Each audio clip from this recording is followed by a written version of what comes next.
નમસ્કાર, બેનિફિટ બુલેટિનમાં આપનું સ્વાગત છે. આપની સાથે હું છું ભૂમિ. ફટાફટ નજર કરીશું આજના મહત્વના સમાચારો પર.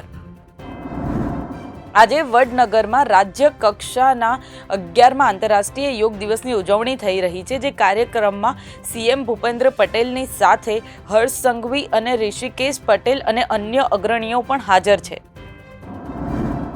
આજે રાજ્યના કચ્છ, પાટણ, બનાસકાંઠા, સાબરકાંઠા, તાપી, નવસારી સહિત 8 જિલ્લાઓમાં યલો એલર્ટ આપવામાં આવ્યું છે. ત્યારે હવામાન વિભાગે આગાહી કરી છે કે આવતીકાલથી રાજ્યભરમાં ભારે વરસાદ થઈ શકે છે.